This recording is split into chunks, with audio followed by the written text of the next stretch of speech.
Folks, Black Star Network is here. Hold no punches. I'm real revolutionary right now. Support this man, Black Media. He makes sure that our stories are told. Thank you for being the voice of Black America, Roland. Stay black. I love y'all. All momentum we have now, we have to keep this going. The video looks phenomenal. See, there's a difference between Black Star Network and Black-owned media and something like CNN. You can't be Black-owned media and be scared. It's time to be smart. Bring your eyeballs home. You dig?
Folks, what's up? Today it's Monday, June 2nd, 2025. Coming up on Roland Martin Unfiltered, streaming live on the Black Star Network. Republicans want to strip a county commissioner seat from black folks in Tarrant County. It's where Fort Worth is. We'll talk about this here.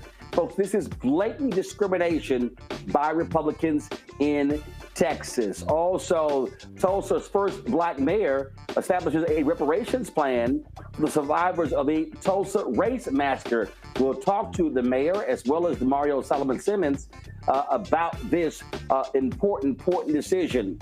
Boy, they are ripping Republican Senator Joni Ernst from Iowa, where she said, in response to someone saying, you guys are going to cause folks to die because of Medicaid cuts, she goes, well, we're all going to die anyway.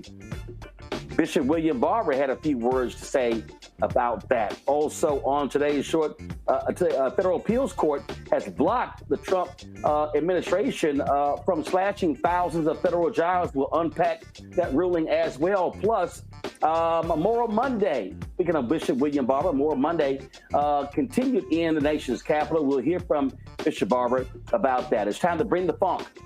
I'm Roland Martin Unfiltered on the Black Star Network. Let's go. He's got it. Whatever the miss, he's on it. Whatever it is, he's got the scoop, the fact, the find. And when it breaks, he's right on time and it's rolling. Best believe he's knowing. Putting it down from sports to news to politics. With entertainment just for kicks, he's rolling. It's on Go Roll, y'all. It's Roland Martin, rolling with Roland now. He's funky, he's fresh, he's real, the best, you know he's Roland Martin now.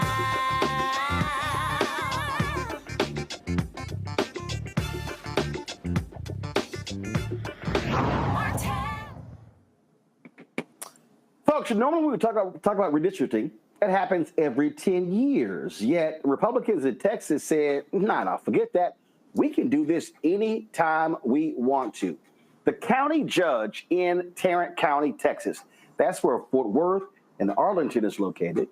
He's decided that, you know what, we're going to do this right now. And so what they want to do is they want to pretty much destroy a precinct or a county judge position where an African-American currently sits at that job. So what they want to do is they want to move a lot of black folks from that district and move them over to and pack them into one particular district, diminishing two Democrats who sit on the Tarrant County Commissioner's Court. Commissioner Elisa Simmons has really been fighting this tooth and nail. She's actually having a town hall in less than an hour in Fort Worth talking about this very issue. You have Congressman Mark Vesey calling this blatant discrimination, and Democrats are saying, why are they rushing to actually do this? Now, guess what? A Republican state legislator resigned today from the Texas legislature in order to run for the seat. Hasn't even been created yet, y'all. So the commissioners are going to vote tomorrow. It's pretty much a fait accompli. They have a 3-2 majority on the commissioner's court. So this is going to take place tomorrow. Again, you've got civil rights groups and others blasting the decision. No doubt in my mind, a lawsuit is going to be filed here. But it goes to show you how Republicans are scared to death of the power of the black vote. My panel, Dr. Omi Congo, being a senior professor at Lecture School of International Service, American University, author of Lies About Black People, How to Combat Racist. Also, Raven Schwam Curtis, content creator, keynote speaker out of Chicago. State Representative Derek Jackson out of Georgia, joins us from Atlanta. Glad to have three of you here. Derek, I want to start with you. You know about this process. This is what legislators go through, but this is different. Here you have a Republican county judge who wants to redraw the lines of the court there in Tarrant County. And it's undeniable. I mean, the maps don't lie. And matter of fact, UCLA has done their own analysis saying it will be blatant discrimination to pack black people, to remove them from one precinct and pack them into another precinct. This is literally what the Supreme Court has actually ruled against. You know, Roland, when you think about discriminating the voices of the people and disenfranchising the voice of the people, they would gerrymander, and full transparency, both Republicans and Democrats have done this. But to the point that you're making, when the Supreme Court back in July of 2013 removed Section 5, that pre-clearance requirement where states could not simply just go in and start redistricting because they feel like it, it had to go through a process up to the Department of Justice. Now, quite frankly, we also know that if the civil rights of the DOJ was in place, that would also help this perspective too. But unfortunately, this administration gutted out the civil rights division of the DOJ. So that's the reason why Texas and other southern states, they feel empowered, Roland, to be able to do this whenever they can, how they can. They don't have to wait every 10 years like we normally would do. This process is normally done every 10 years. You get the census data, and then you look at redistricting, congressional districts, state, house, and so on and so forth. But Texas feel empowered that they don't need to. They believe that they have the favor of the White House and the DOJ to go ahead and do this most distasteful, dishonest, disrespectful thing to gerrymanders duly elected officials out of their district. The thing here, Raven, is abundantly clear that we saw this in Alabama. We saw it in Louisiana, where the Supreme Court ruled that these legislators were stripping black people of due representation. They created an opportunity district in Alabama. They created a second congressional district in Louisiana. Now, the question is, will they, obviously there's going to be a lawsuit here. And I think what Republicans are suggesting is that, well, in those cases, those were federal cases. Let's see if they can get away with this in the state, because this is not a state seat. This is not a federal seat. It's a county seat in Texas, but still, it is absolute, undeniable racism and discrimination by white Republicans in Texas.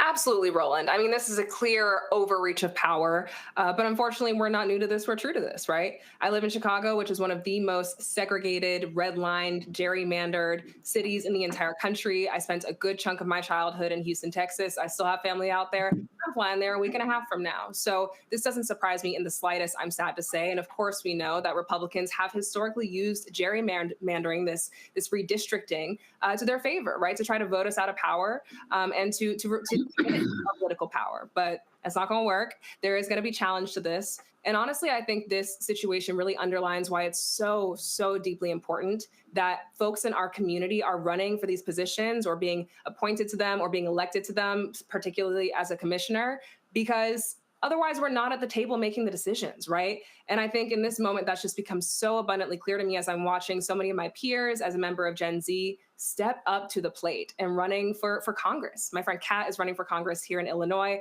I have another friend running for Congress in Arizona. And I think the only way that we're going to be able to push back meaningfully is if we have a seat at the table. It's so important. Makongo, the Republican county judge, Tim O'Hare, is very blunt. He said, quote, "The mission is to get 3 Republican commissioners, period." Now, here's the deal. Supreme Court previously said that they don't have a voice in political gerrymandering, but they do have a voice in racial gerrymandering, and this specifically attacks Black and Latino voters in Precinct 2 in Tarrant County.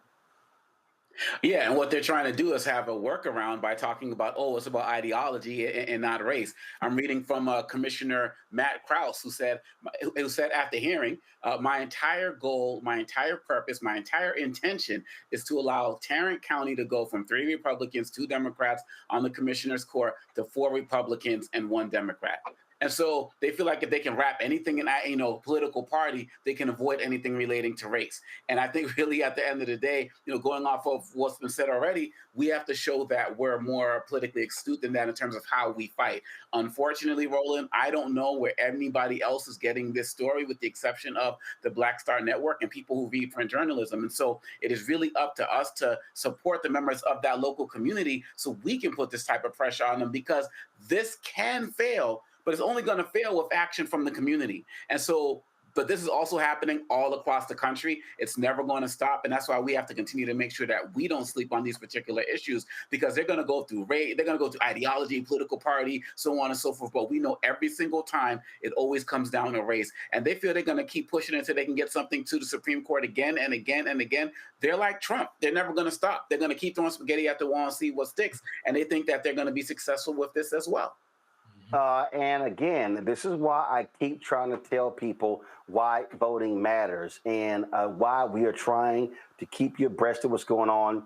This is what Republicans are doing across the country. They are scared of Black people. They're scared of brown people. They do not want to lose their white power. And that's what this boils down to, pure and simple. Got to go to a break. We come back. Lots to talk about, including what's happening in Tulsa, Oklahoma, where the newly elected Black mayor is finally doing something that residents there have been asking for a very long time. We'll discuss right here. Roland Mark Unfiltered right here on the Black Star Network. Next on The Black Table with me, Greg Carr.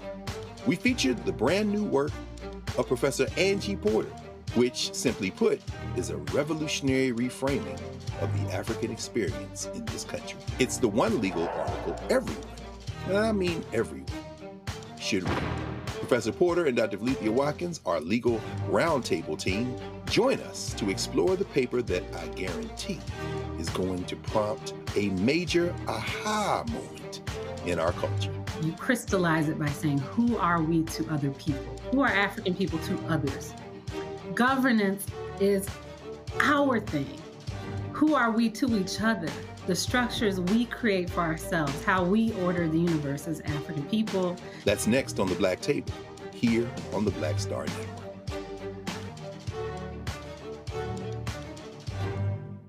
This week on the other side of change. Mass incarceration, Trump administration is doubling down on criminalization, and how it is profitable. And there's something really, really perverse about saying that we need to put people in cages in order for other people to have jobs. Like, that is not how our economy should be built. Only on the other side of change on the Black Star Network.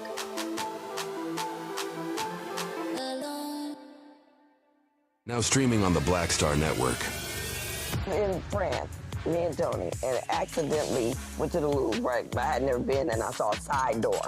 And we got off the little bus. I said, come on, let's go to the Louvre. I mean, I'm just like, let's go to the Louvre, right? We're here. This Black girl is at the door with this white guy, Black African girl. And she says, oh my gosh, Vanessa Bell Calloway.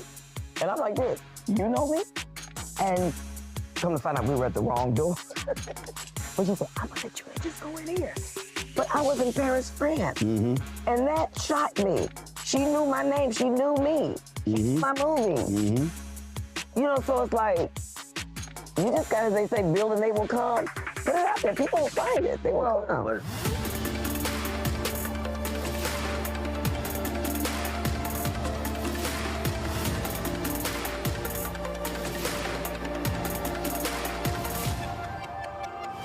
Essence Atkins. Mr. Love King of R&B, Raheem Devon. It's me, Sherry Shepard, and you know what you watch. You're watching Roland Martin, Unfiltered.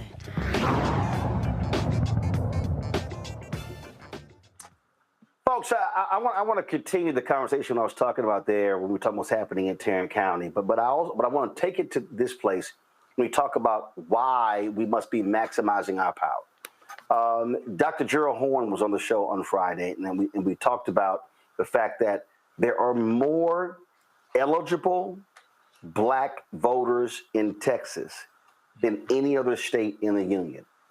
Let me say it again. There are more eligible black voters in Texas than any state in the country. More than Mississippi, more than Maryland, more than Georgia, more than South Carolina. We can go on and on and on. But the question still becomes, when we talk about Texas, when we talk about other states, when we talk about then on the city level, how do we maximize our vote? You take Atlanta. Atlanta is no longer a majority black city.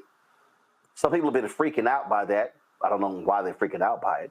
Because if you're still 40, 45, 48%, you still can actually control the politics of the city. But the question is, will we be turning out in significant numbers? And this is where I have consistently said, our goal cannot be waiting on a candidate or a party that is going to excite us and motivate us. What must be motivating us is our agenda and recognizing that when we don't show up, what we're doing is we basically are losing our power. We basically are ceding it to someone else. And that really has to be our state of mind, Raven. We must begin to look at how do we fund black political groups. I always say this, you know, you can send money to a candidate or to a party, but what I'm tired of is us investing in organizations and campaigns and then hoping and praying and then complaining when that money doesn't come back to our community. When with Black Men, when we had our Zoom call the day after President Biden chose not to run, we raised $1.5 million. We actually kept almost 500,000 of that. $1 million went to the campaign of Vice President Harris, but almost $500,000 we actually kept. And a lot of people had a problem with that. They were bothered by it. And I said, we were upfront with it because we said, no, we're going to send this money directed to black male groups ourselves and not hope a campaign wakes up. This is a moment where we as African Americans must be thinking and operating in a different way, because if we don't, we're going to be at risk of frankly, seeing our vote stay at home and not maximizing our power. Absolutely. I mean, I think you're spot on. Just because we don't choose politics doesn't mean politics don't choose us. And we do have a fundamental responsibility to show up for one another.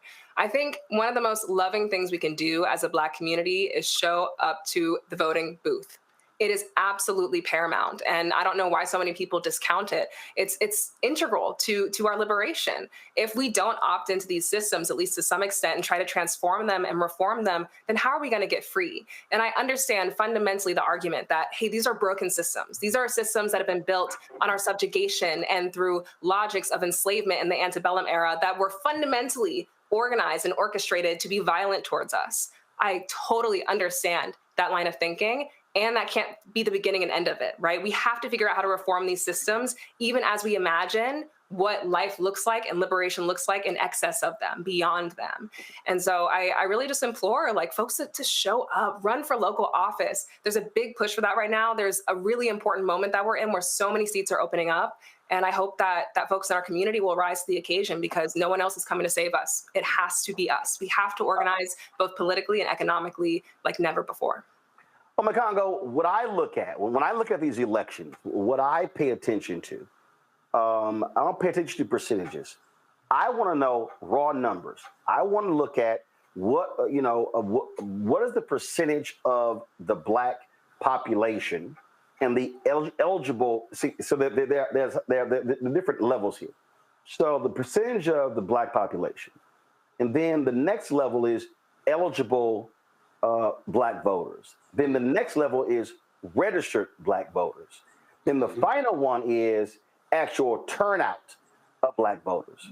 And I just think that mistakes are being made when in a lot of these places we're seeing city elections 16, 18, 20% turnout, total turnout. And then when you look at Black turnout, 28, 30, 32. And I keep making the argument that if that our target goal should be 70%. We hit 70% of black turnout, we sweep elections. Yeah, absolutely. Absolutely, and it's like you're talking about with Texas as well. And I watched your interview with Dr. Horn last week. It was incredible as well. Largest numbers of black voters, being in Texas as well. And the fact of the matter is, this is a lesson that Democrats should be learning from. They should have learned from the jump, but they continue not to do so. And I'm a little bit nervous because we're talking about cities and the like, but even as we expand it to the states and go into these, next presidential elections, we see all of these potential candidates doing all of this work to try to, appeal to the Liz Cheney voters of the world, as opposed to activate that black vote. I mean, that black vote is really what's needed in so many of these states, but they continue to look at these individuals as people who are just not going to be engaged in the process. Those potential black voters realize that they don't care about them being engaged in the process, and then they don't engage them. And so this cycle has to be broken. And unfortunately, the hope would be that it would be broken by many black people in these communities who just had enough, and they're finally going to, get to the polls. And that's happening in some places here and there, but it's not happening on a larger scale. People are still waiting for an Obama type figure or some type of charismatic leader, to activate them. And we have to be better than that. We have to be beyond that, and we have to be stronger than that. And one thing, going back to what you're saying about you all keeping, the money some of the money that you all raise, that's extremely important as well, because people respond to the dollars. People, who are politicians, they're responding to the dollars. And if we're saying we are going to allocate this, as opposed to sending it to places like, Act Blue and other places, not saying anything wrong with those organizations, but we also have to assert our dominance economically as well by showing that we control these purse strings as well and make these politicians work for that money as well. And if we do that, we can start making a change by following this blueprint.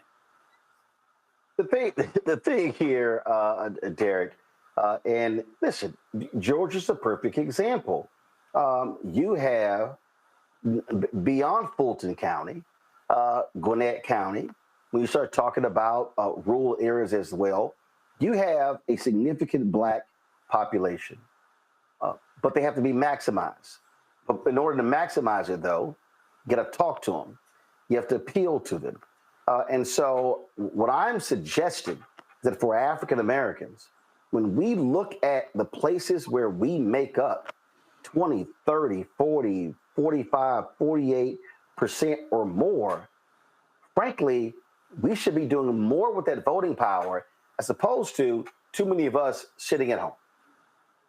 Roland, you're exactly right. When you think about Georgia, there's 11 million citizens in Georgia. Of that 11 million, 5.1 million actually vote. And of that 5.1 million, 2.7 million are registered black voters.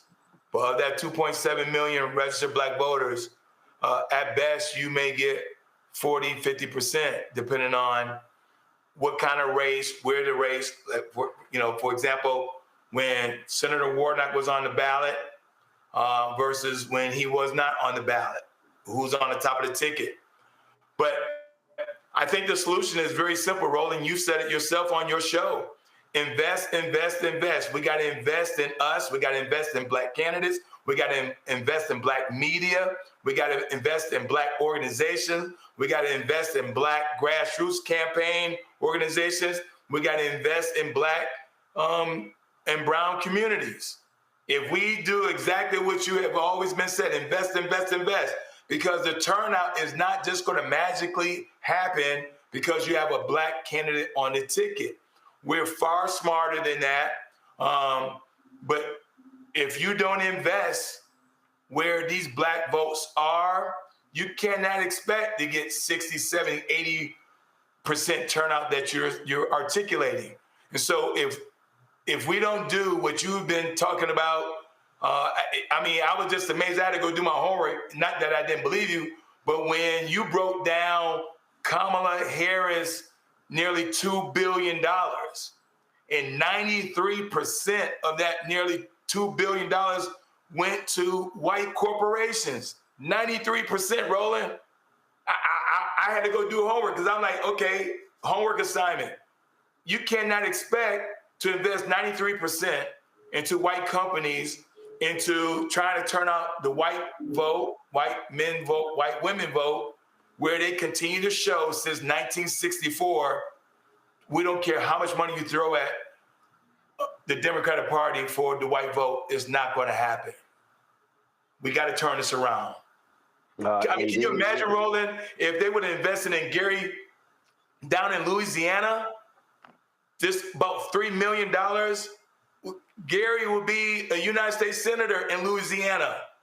If you invest in Ty, our frat brother that's running for U.S. Senate in Mississippi, if you gave him $2 million, the turnout in that Mississippi vote, I mean, it's just incredulous for all this money to be in politics, Roland, for them not to basically subscribe to what the solution that you continue to talk about.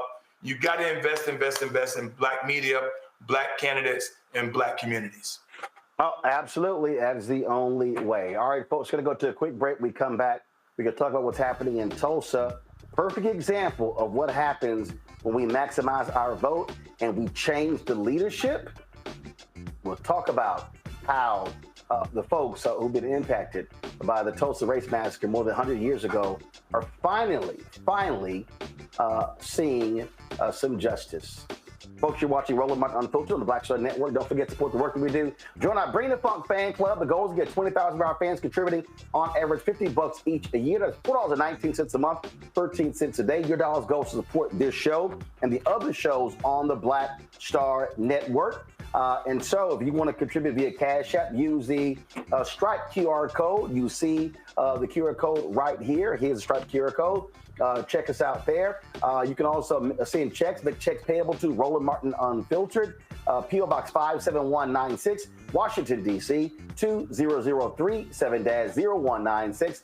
PayPal, R. Martin Unfiltered, Venmo, RM Unfiltered, Zelle, Roland at RolandSMartin.com, Roland at RolandMartinUnfiltered.com. Download the Black Star Network app, Apple phone, Android phone, Apple TV, Android TV, Roku, Amazon Fire TV, Xbox One, Samsung Smart TV. We'll be right back. Coming soon to the Black Star Network. Let's go. Truth Talks is the fastest growing show about pop culture, and now we're exclusively on our own channel. Go ahead, say it, man. Attention! We're back. We gotta stop letting this slide. Bigger and stronger than ever. I mean, I just have questions. Season 2 is reloading May 26th at 8 p.m. Eastern Time. What's up? With new hosts. Let me tell you what damn time it is. And big celebrity surprises. Kiss my behind. It's Oprah Winfrey. Subscribe today at Truth Talks Live. Give black people what they need, and we'll show them for you. And don't miss out on all the upcoming viral moments. Simulcasting weeknights at 8 p.m. on Roland Martin Unfiltered and Black Star Network and Truth Talks Live. I'll see you there. This week on the other side of change. The mass incarceration, Trump administration is doubling down on criminalization and how it is profitable. And there's something really, really perverse about saying that we need to put people in cages in order for other people to have jobs. Like, that is not how our economy should be built. Only on the other side of change on the Black Star Network. I am Tommy Davidson. I play Oscar on Proud Family, Louder and Prouder. Right now, I'm rolling with Roland Martin, unfiltered, uncut, unplugged, and undamn believable. You hear me?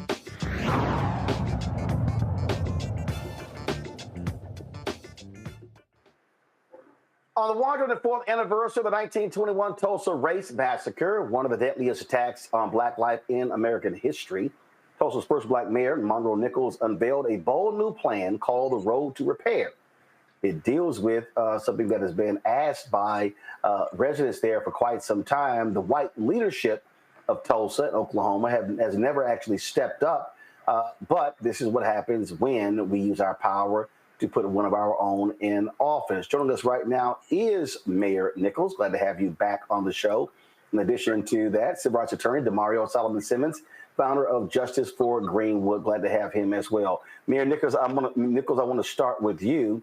Walk me through the process of putting this together and making this announcement, because again, this is something that Damario and others have been demanding for a very, very long time, but they were getting nowhere with City Hall in Tulsa before you were sworn in. Yeah, I want to say first, thank you, Roland, for allowing us to be on, and thank you for all your advocacy for what goes on here in Tulsa. I also got to thank my brother, Damario. You asked about the process for getting here. The process started with people like Damario who've been fighting for justice for years. Damario and others came to me with ideas about how we, begin to repair the harm. And we had a great conversation. And from that came the road to repair. This plan is fully reflective of Justice for Greenwood's recommendations. It's fully reflective of the Beyond the Apology Commission's recommendations. It is a reflection of the dissenting community. And I'll be really honest, there's still a lot of work to do, but everything in this plan came directly from the folks who have been on the ground for a long time doing this work. And that's why I'm so proud for the work that we have out in front of us. But it comes from people like Damario, so I can't thank him enough for his advocacy over the years, his fight over the years. He was doing it before it was cool.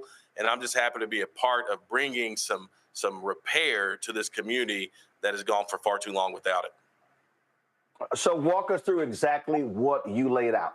Yep. So it's $105 million. It's a private charitable trust, $105 million, $24 million of it dedicated to housing and home ownership. That was the recommendations of Beyond the Apology Commission. $60 million really focused on investment in the surviving entities. Roland, I know you've been to the Greenwood district. Those buildings that are there, those buildings that survived the massacre. Again, this is a Justice for Greenwood recommendation, making sure we're investing in those things so we not only preserve our history, but create the kind of economic conditions that brings back what was all special and great about the Greenwood district. And then the last piece is a $21 million endowment fund to invest in scholarships for descendants, to invest in business grants and no interest loans for companies owned by descendants. And it continues our Graves investigation so we can do our work to bring closure to families. It is really about us taking the next big steps in the work that we need to do in Tulsa. But the one thing I always say, and Damario knows this about me, you probably know this about me, I still say it is still incomplete. But these are the steps we're taking, a $105 million investment that goes into recreating what was special and what was great about the Greenwood district, and having that work start right here in the mayor's office, along with our community partners at the recommendation of people like Damario Solomon-Simmon. That's the road to repair that we're on in Tulsa right now. Damario, I got your text over the weekend, and I'm going to steal a phrase from that Reverend Dr. Frederick Douglass Haynes III used, who happens to be an alpha. He always says, peacock proud, hyena happy. That's how you work. Oh, absolutely, man. It's so good to be out here with both of you all. And I just want to say for the mayor, man, leadership matters. I just want you guys to know we're so proud of Mayor Nichols, not just because of what he's doing here on this particular issue, but how he's leading this city. And I think yesterday, I'm just asking everyone, if you get a chance, go listen to his speech. It was one of the best speeches I've ever heard. It was truly a presidential speech.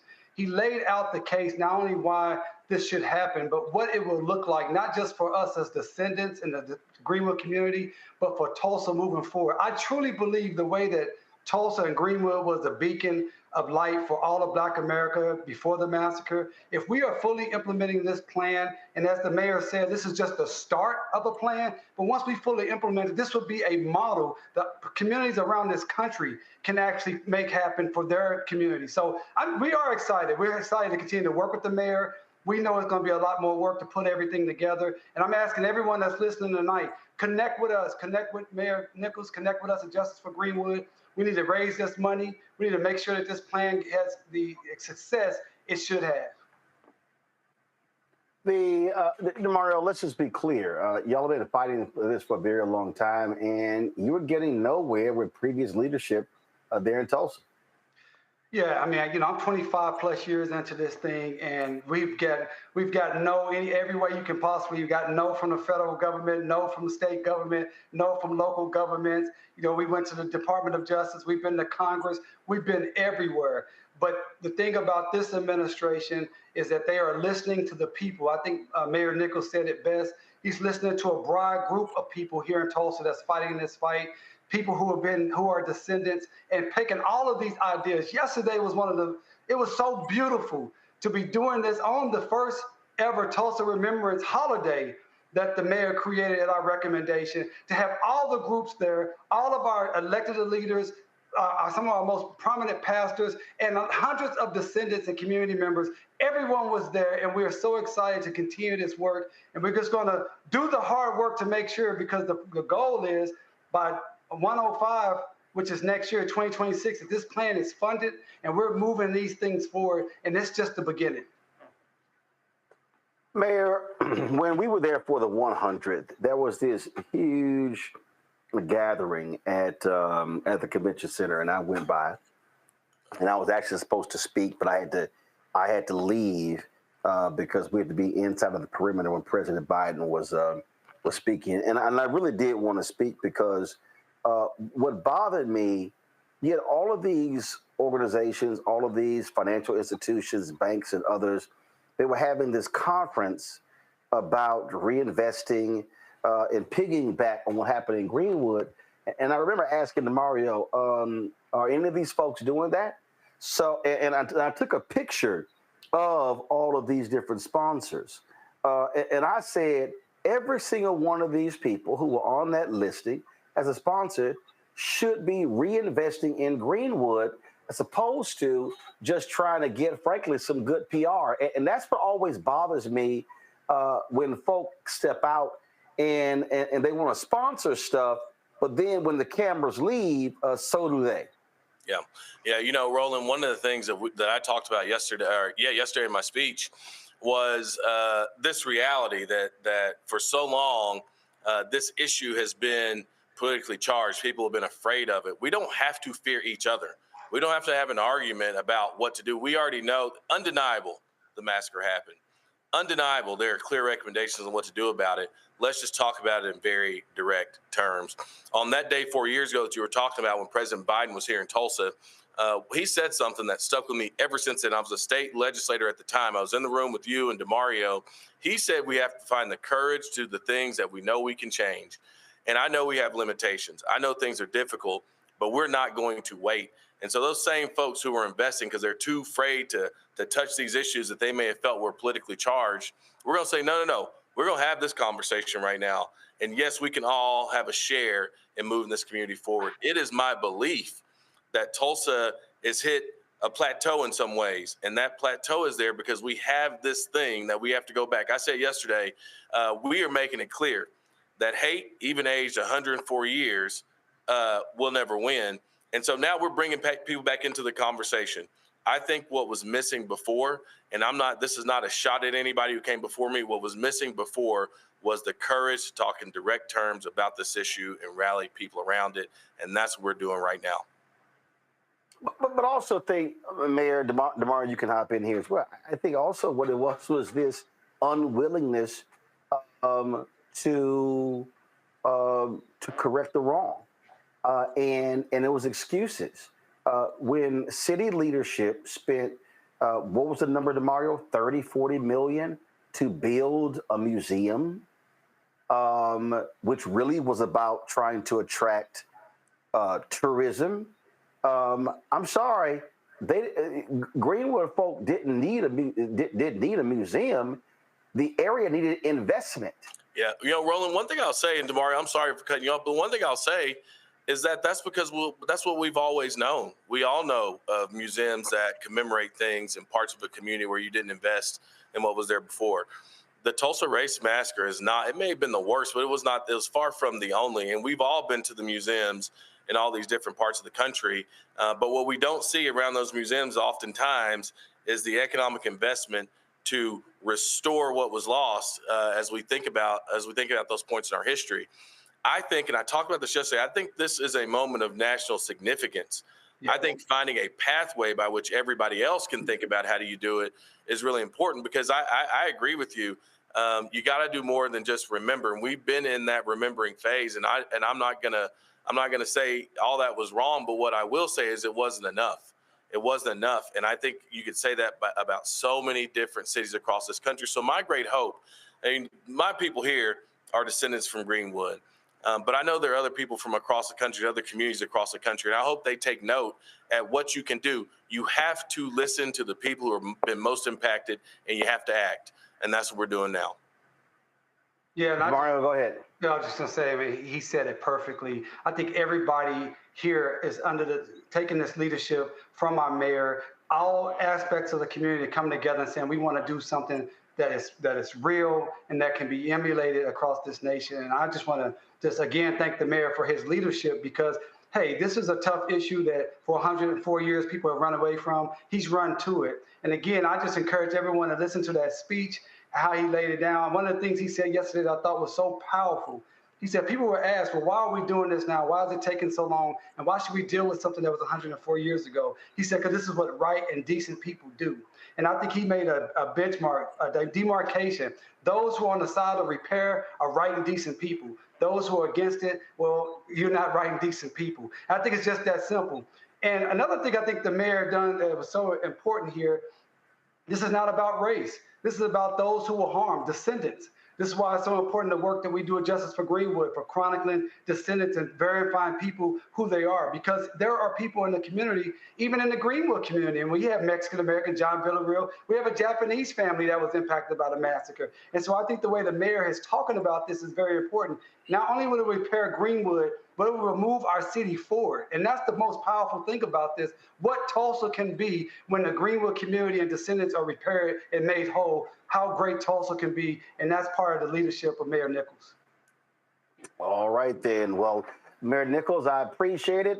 Damario, I appreciate it as well.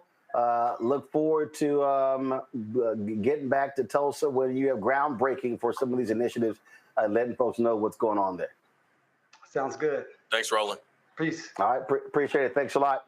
Folks, going to a break. We'll be right back. We'll talk with Bishop William Barber.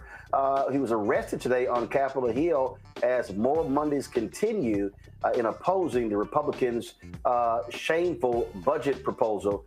You're watching Roland Martin Unfiltered right here on the Black Star Network. Now streaming on the Black Star Network. In France, me and Tony, and accidentally went to the Louvre, right? I had never been, and I saw a side door. And we got off the little bus. I said, come on, let's go to the Louvre. I mean, I'm just like, let's go to the Louvre, right? We're here. This black girl is at the door with this white guy, black African girl. And she says, oh my gosh, Vanessa Bell Calloway. And I'm like this, you know me? And come to find out we were at the wrong door. But she said, I'm gonna let you just go in here. But I was in Paris, France. And that shocked me. She knew my name, she knew me. She knew my movie. You know, so it's like, you just gotta, they say, build and they will come. Put it out there, people will find it, they will come.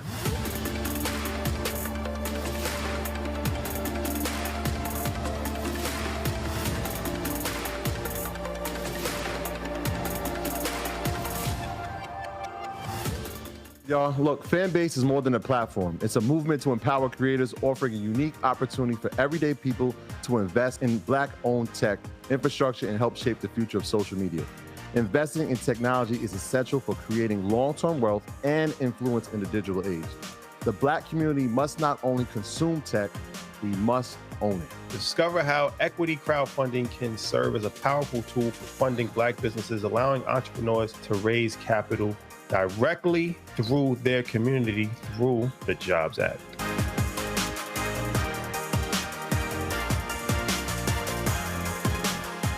Hi, everybody. I'm Kim Coles. Hey, I'm Donnie Simpson. Yo, it's your man Deion Cole from Blackish, and you watch Roland Martin, Unfiltered.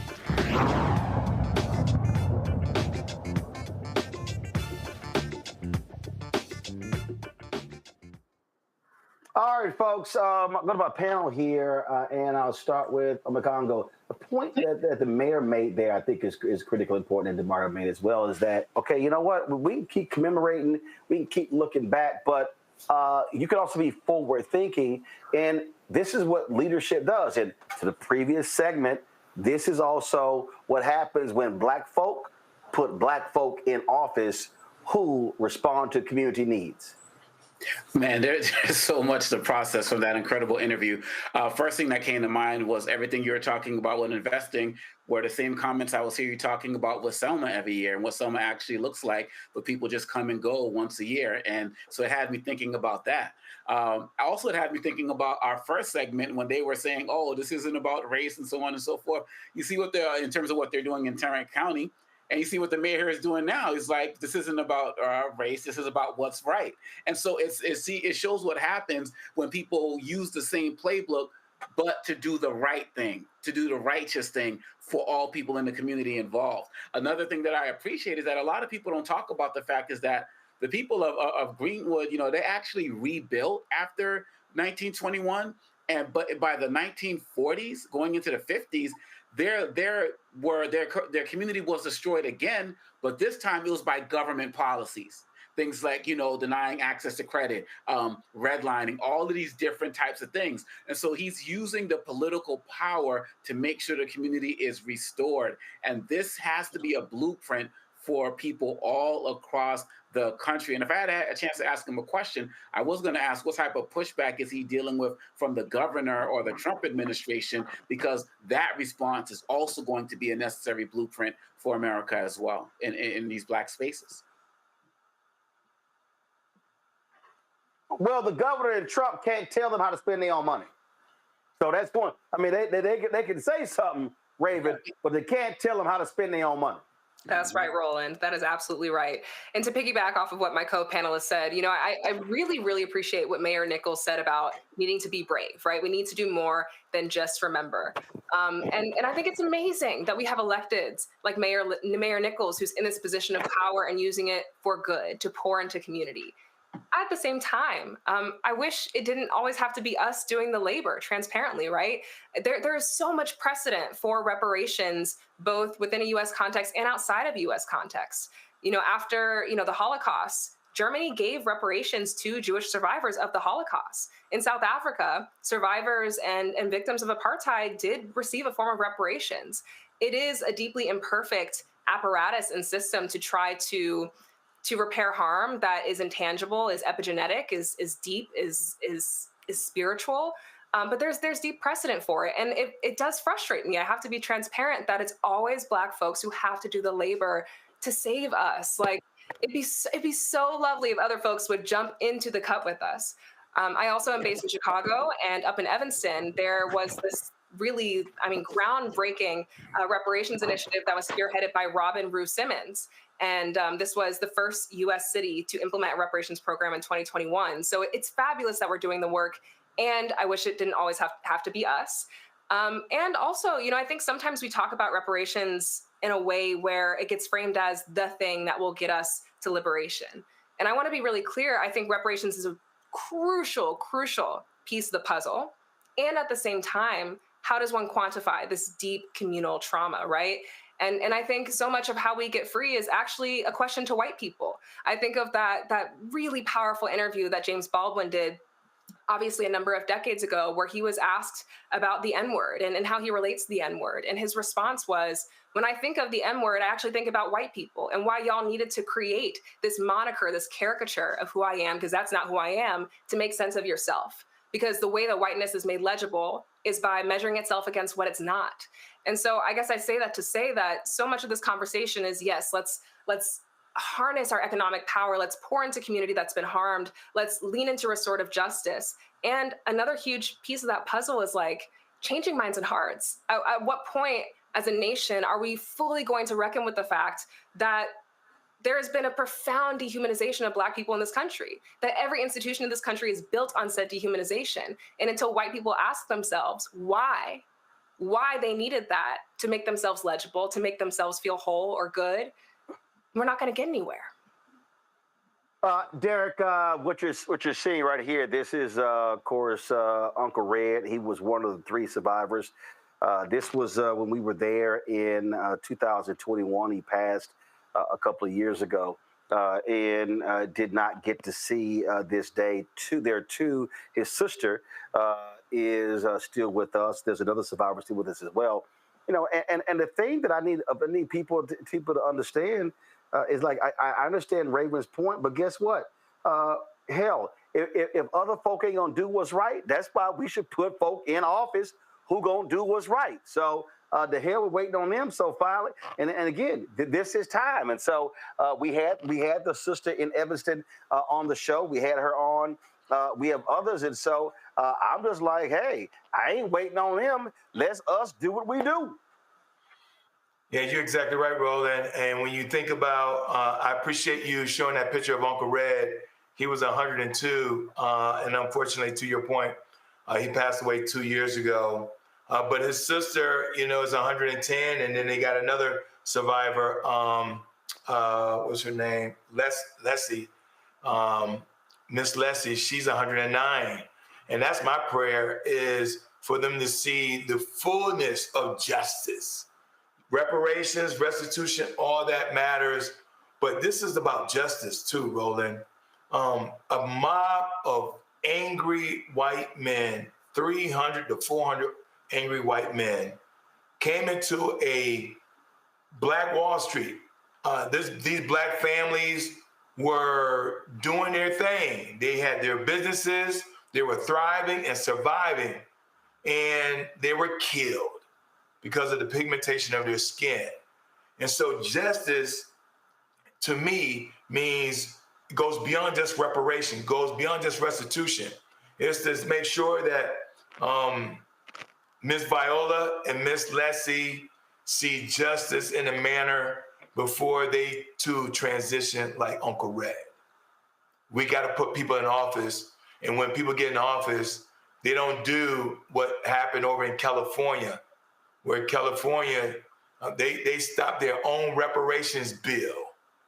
And we can talk about that another day. But when we get in position, we have to have the leadership and the courage. And of course, we discussed that on the show as well, what took place, the absolute craziness that happened there in California. All right, folks, going to a break. We come back.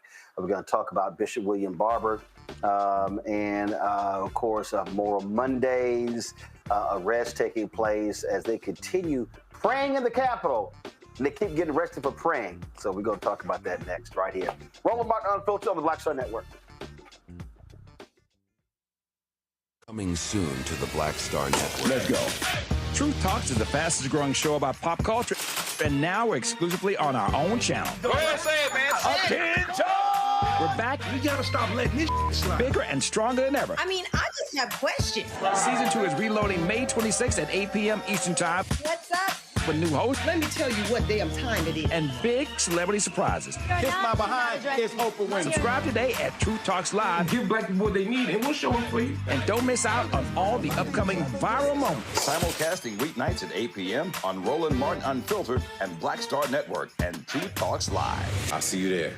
This week on the other side of change. Mass incarceration, Trump administration is doubling down on criminalization, and how it is profitable. And there's something really, really perverse about saying that we need to put people in cages in order for other people to have jobs. Like, that is not how our economy should be built. Only on the other side of change on the Black Star Network. What's up, everybody? It's your girl, Latasha from the A. And you're watching Roland Martin Unfiltered.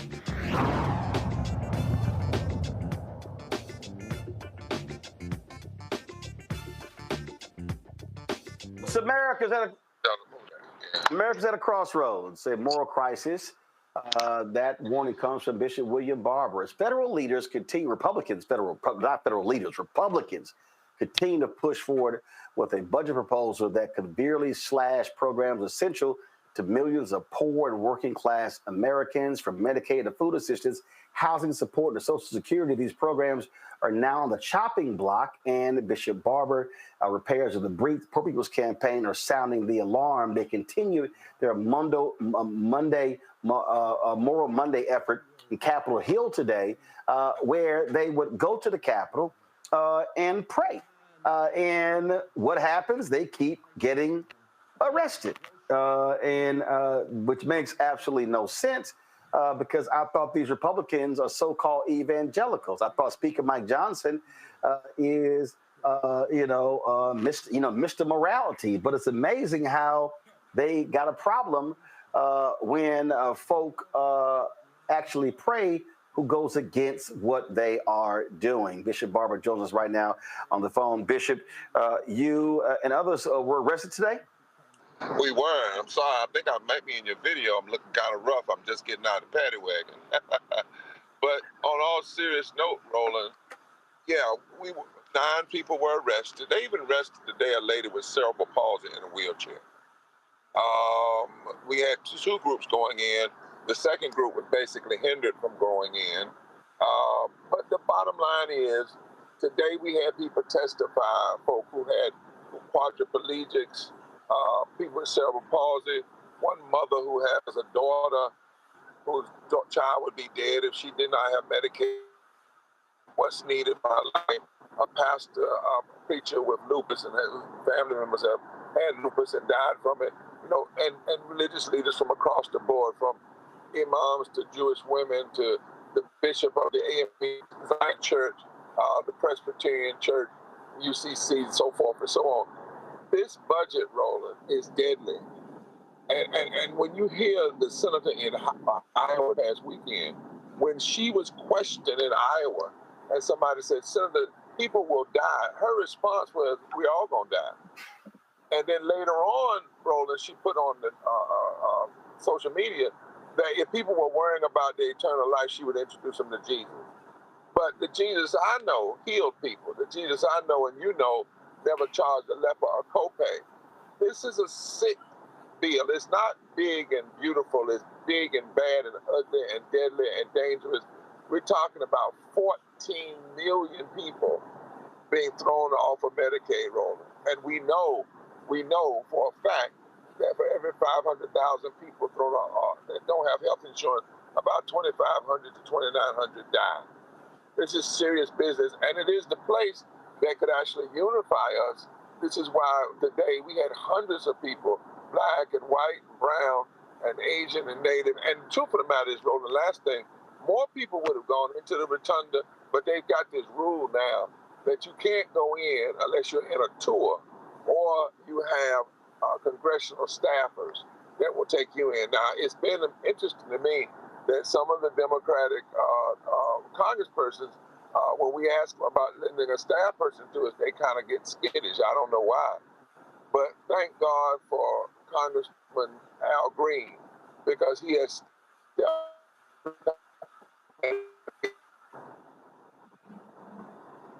You broke up there. You said, thank God for Congressman Al Green. Then you broke up. Because Al Green every time sends his staffers to come down and help us get in.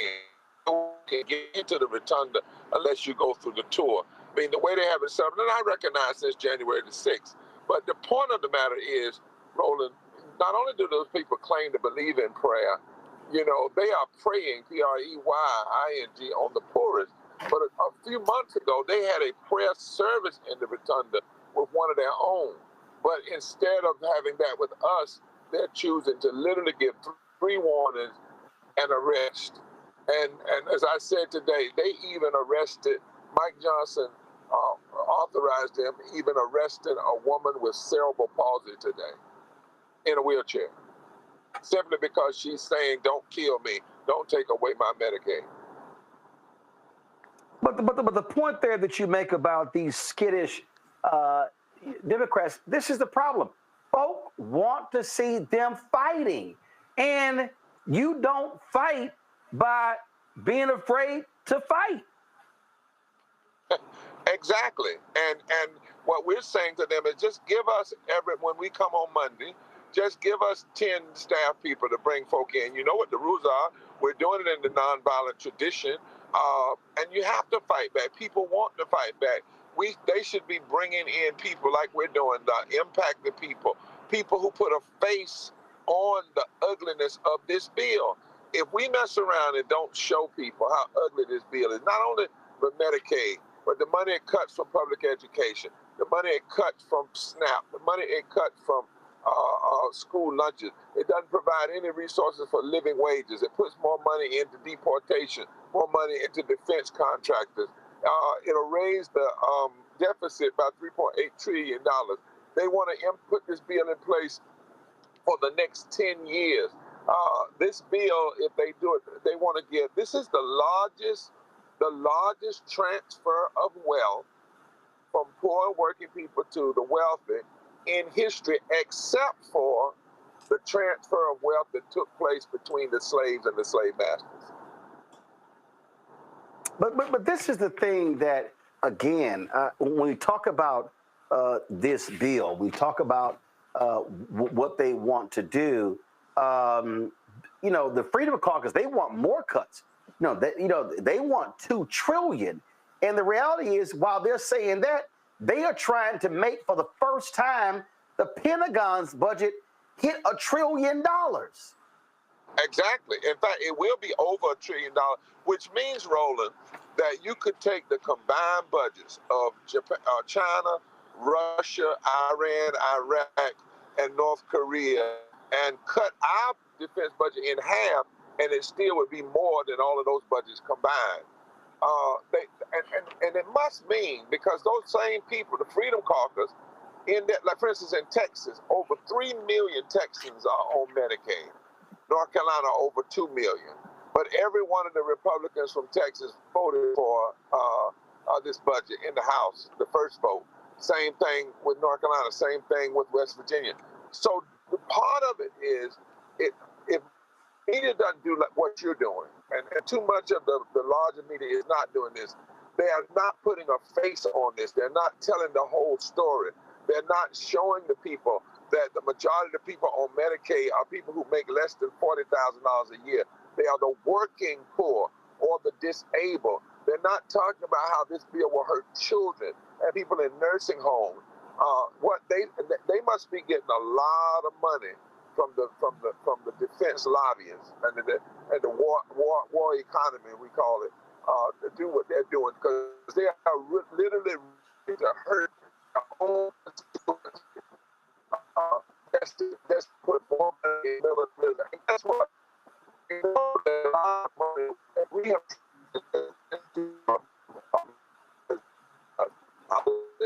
going to defense is connected to this Golden Dome and connected to space exploration, which leads to who? Musk.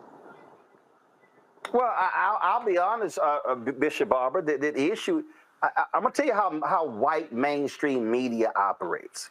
They focus on process. It's process. They don't believe in impacted people. I can tell you this. When I was at CNN and I was filling in for Campbell Brown, I wanted to have people on the air live who had gone through bankruptcy because of health care. This is when the Affordable Care Act was a huge issue. And in fact, the person who was sitting here arguing against me, her name is Rebecca Cutler. She was a producer on the show. She's now the president of MSNBC. And I never forget, well, I don't know, because, when people are live, I said, y'all, I'm going to be asking the questions. I can handle that. They were fighting me to have people on the air who had gone into foreclosure, who had serious health bills, who were filing for bankruptcy because of health care. And I said, y'all, there's nothing better to having impacted people. I'm sick and tired of there being rallies and listening to members of Congress give long-ass speeches as opposed to a woman or a man or a young person who can talk in a personal way about how the bill is going to impact their life. That's where they keep screwing up.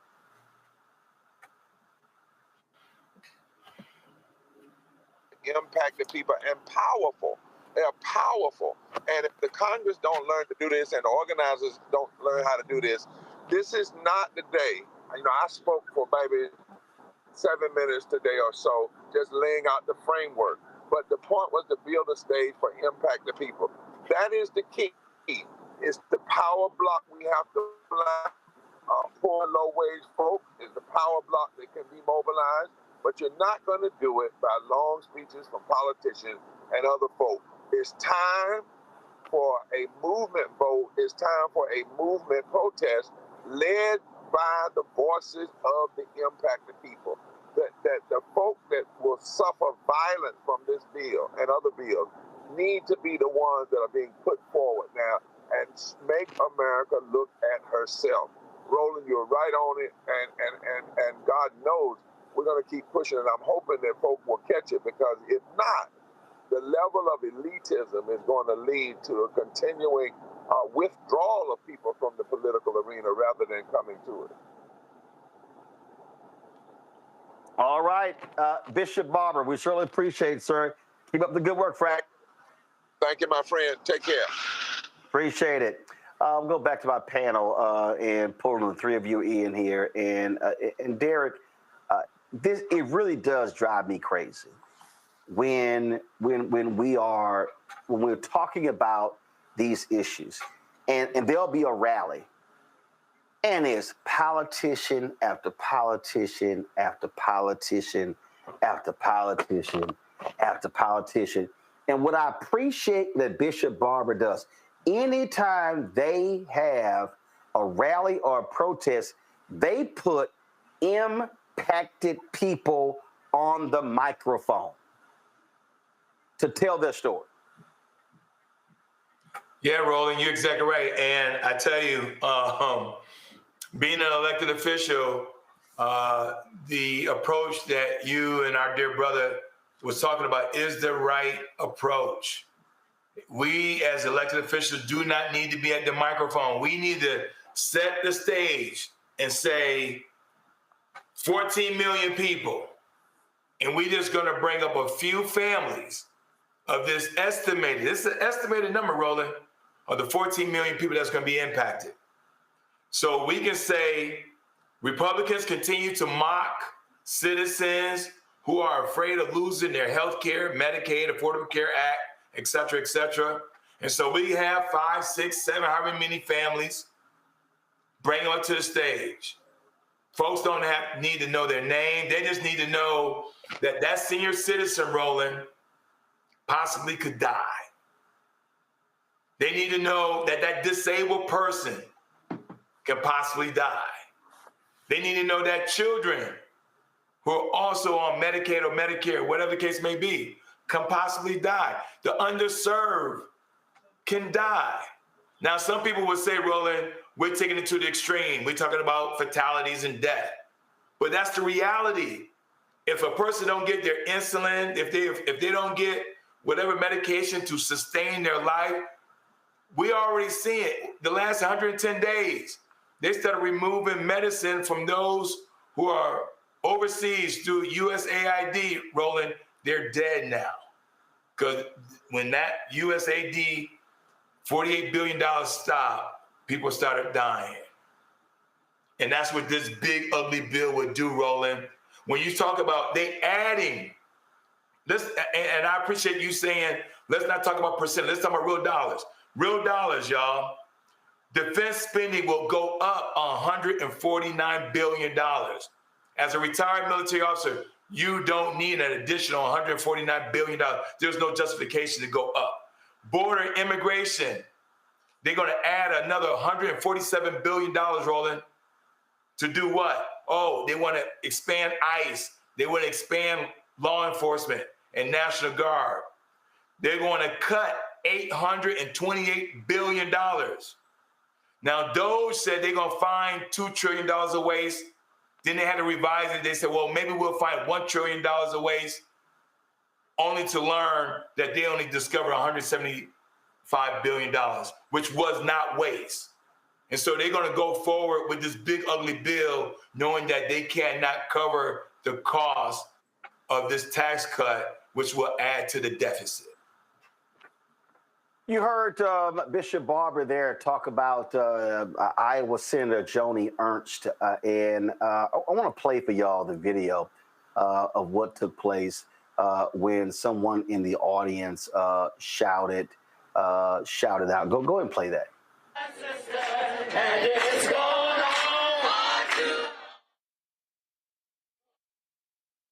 When we're talking about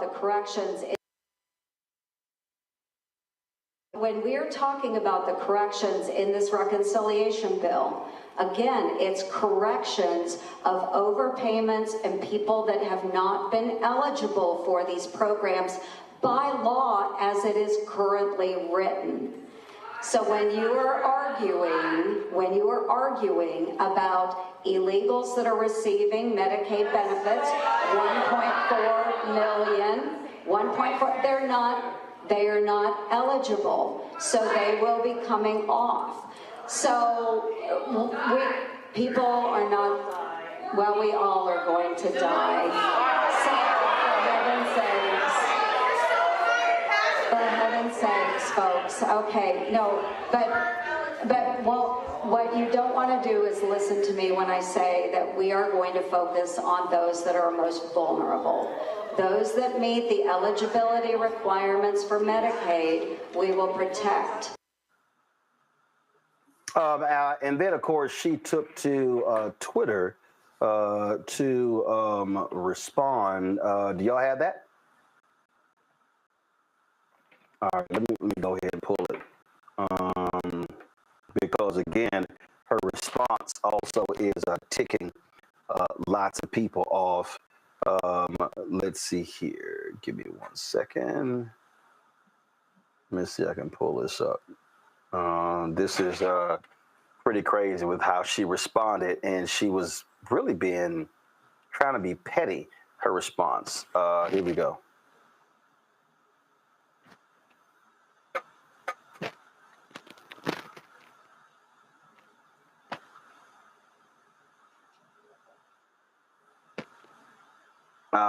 Give me a second. Let me figure out what's going on with the audio. I have it here. All right. Not sure what's going on with the audio because I have it up here. Let me let me work on this. Let me go to Raven here. This is one of those moments, Raven, where again, if you are Democrats, I mean, you leverage this, you use this, you do all you can to show you how, frankly, trifling Joni Ernst is and how uncanny Republicans are about these issues. Roland, I think that's absolutely right. This is a prime opportunity for us to let them expose how they're lying, right? She said the quiet part out loud. Republicans do not care whether we live or die. Do you know how arrogant you have to be sitting in a room to serve your constituents and someone is telling you you are making decisions that are not compatible with my access to life, liberty, and the pursuit of happiness, and to then look them in the face and say, well, we're all going to die one day? Are you kidding me? Absolutely not. Just bold-faced lies. This bill is not about protecting the most vulnerable. It's about exploiting the most vulnerable to put more money in the pockets of billionaires so they can buy their 15th and 16th yacht while we die because we're not able to get the access to healthcare that we need. And I think what's so incredibly frustrating to me is just the lack of moral and ideological consistency. I think of Medicaid, for example, and about 40% of births in this country are covered by Medicaid. So they want us to have more babies, but they don't want to make it financially accessible for us to do so.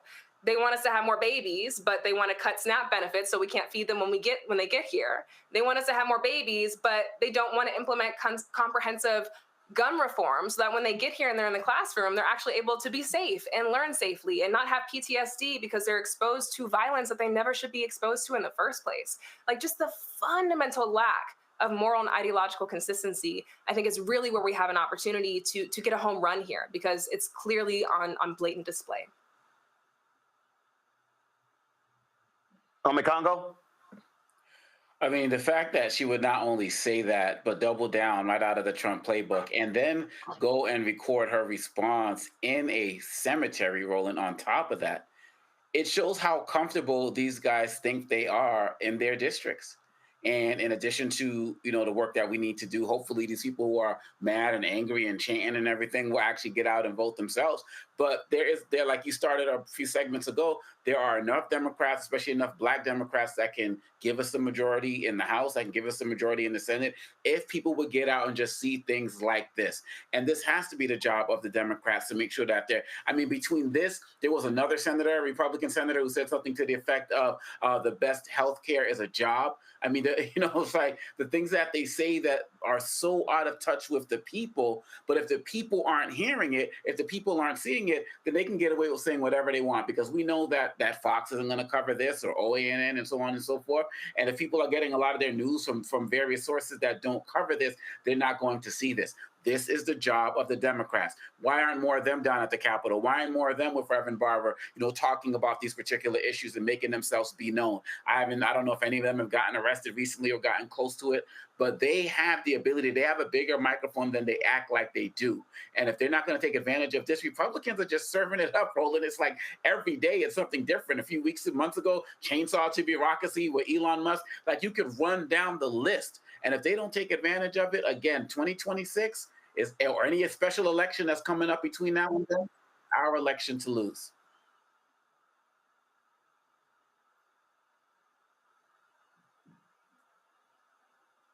Let me go ahead and play this Ernst video. So just listen to this, y'all. Let's go. Let's see if I can. Okay. Let me get this straight. Hello, everyone. I would like to take this. All right, then. Still having some issues here. Give me 1 second. I think I may have it now. Let's see here. Let's see if we got Joni. Here we go.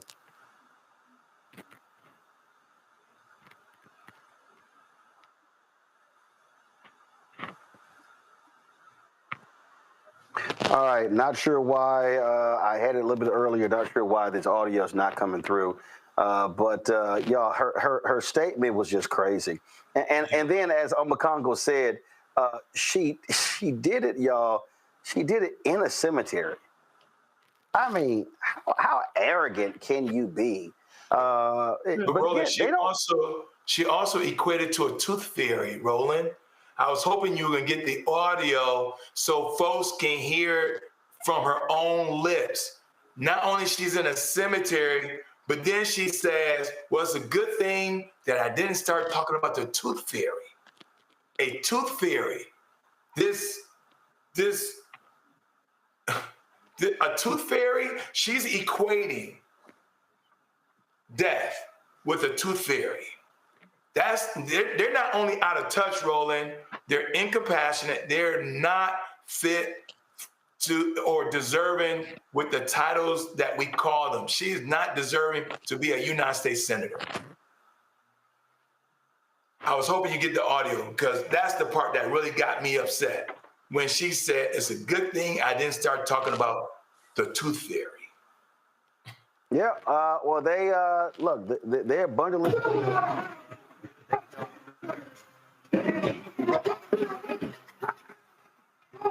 The people, this is what happens when, look, elections matter. Elections absolutely matter. And I hope people remember this when they go to the ballot box. I hope they remember how shameful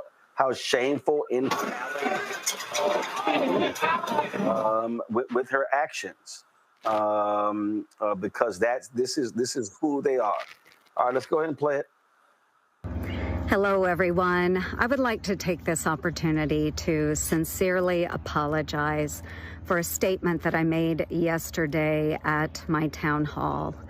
I was in the process of answering a question that had been asked by an audience member when a woman who was extremely distraught screamed out from the back corner of the auditorium, "People are going to die." And I made an incorrect assumption that everyone in the auditorium understood that, yes, we are all going to perish from this earth.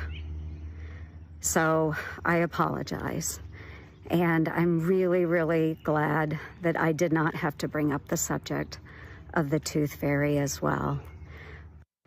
But for those that would like to see eternal and everlasting life, I encourage you to embrace my Lord and Savior, Jesus Christ.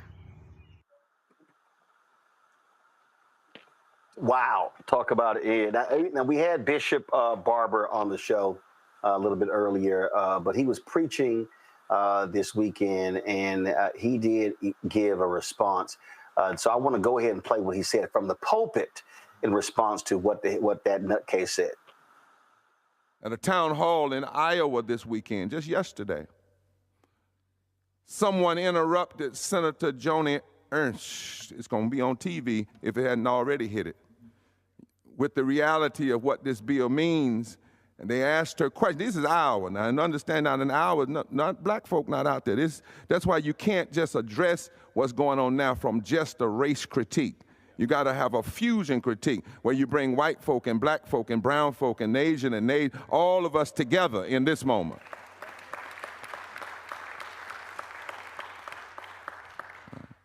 So way out in Iowa, one of the people out there, I don't know if it was a farmer or what, said to Senator Joni, people are going to die.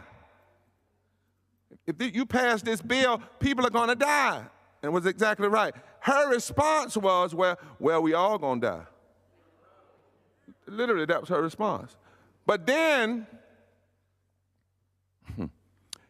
she went further. She went on the social media and said something to the effect that I'm asking forgiveness for anybody that didn't like my language about dying, but people are going to die, and so if you need me to, I'll introduce you to Jesus Christ.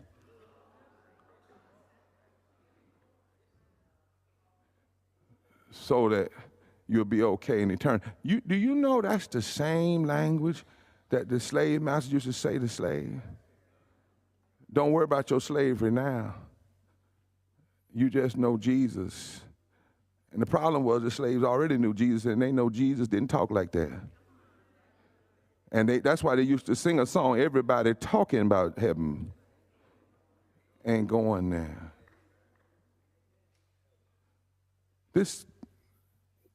Why did that person, though, stand up and say people are going to die? If this bill is passed as it is, 13.7 million people would lose Medicaid and their health insurance. Now, who are we talking about with Medicaid?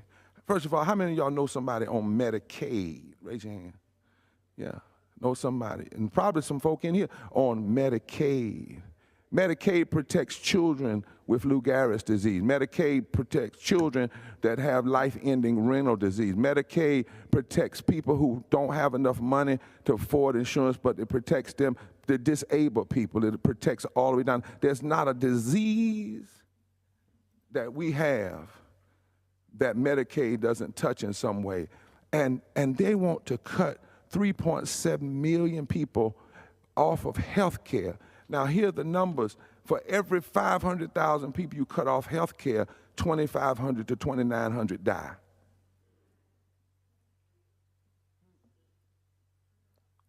We didn't get Medicaid until the 1960s. And so they're talking about health care, taking health care from the most vulnerable Americans. And the people that are talking about it are people who serve in public offices that get free health care. Come on, somebody. I'm trying to preach so y'all don't cuss, because it'll make you cuss. I don't want y'all cussing in the service, you know. But you think about who's doing this. The people who, all they had to do was get elected. And once they got elected, they got access to the best health care. Not only is it free, you pay for it, I pay for it. And when you get free health care paid for by the people, but you're so cynical to say, well, we're all going to die. You are engaging in what they call necropolitics, the politics of death and murder. And when you don't care, we all have to ask the question, what mythology, what sickness, what has gotten hold of you? What has entered you that all you can think to do with power is hurt somebody? But we can't just keep analyzing why they're doing it. We also have to say, we will not just sit here and die.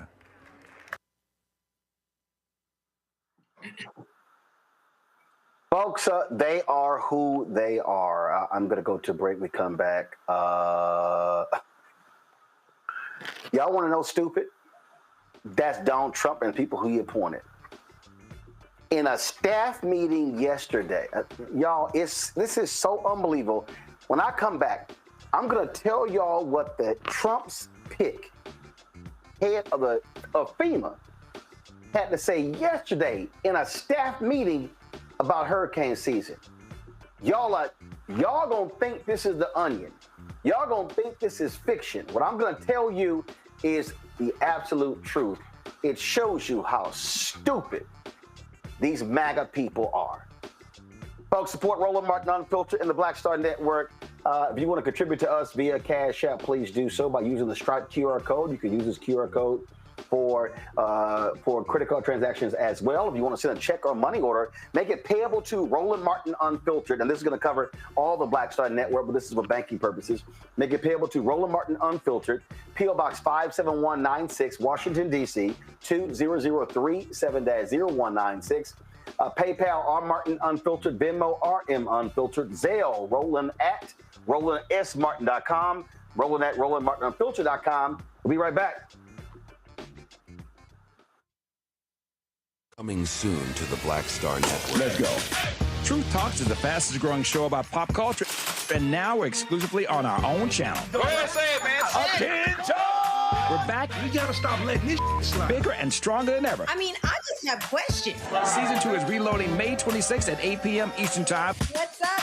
With new hosts. Let me tell you what damn time it is. And big celebrity surprises. Kiss my behind. It's Oprah Winfrey. Subscribe today at Truth Talks Live. Give black people what they need, and we'll show them for you. And don't miss out on all the upcoming viral moments. Simulcasting weeknights at 8 p.m. on Roland Martin Unfiltered and Black Star Network and Truth Talks Live. Hello, I'm Isaac Hayes III, founder and CEO of Fanbase. Listen to what I'm about to tell you. The window to invest in Fanbase is closing. We've raised over $10.6 million of our $17 million goal.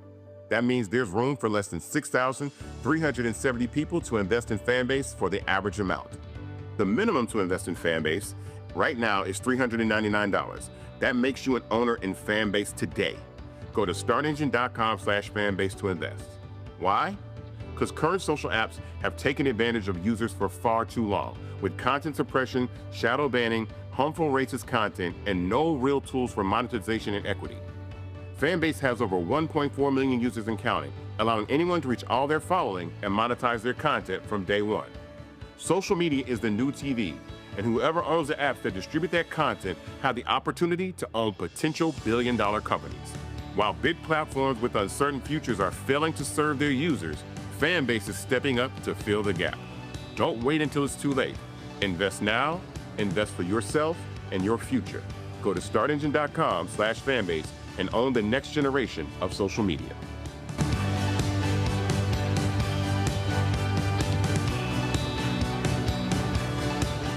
Next on The Black Table with me, Greg Carr.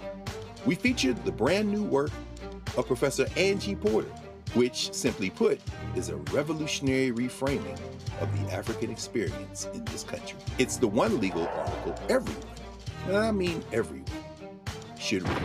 Professor Porter and Dr. Valencia Watkins, our legal roundtable team, join us to explore the paper that I guarantee is going to prompt a major aha moment in our culture. You crystallize it by saying, who are we to other people? Who are African people to others? Governance is our thing. Who are we to each other? The structures we create for ourselves, how we order the universe as African people. That's next on The Black Table, here on the Black Star Network.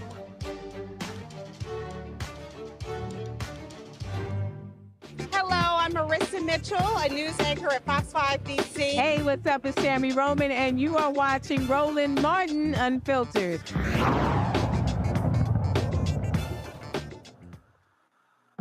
All right, y'all. If you want to understand how to office are and Donald Trump's head of FEMA, Federal Emergency Management Agency, David Richardson, he literally said in the meeting he was not aware that the United States has a hurricane season. Wow. Wow.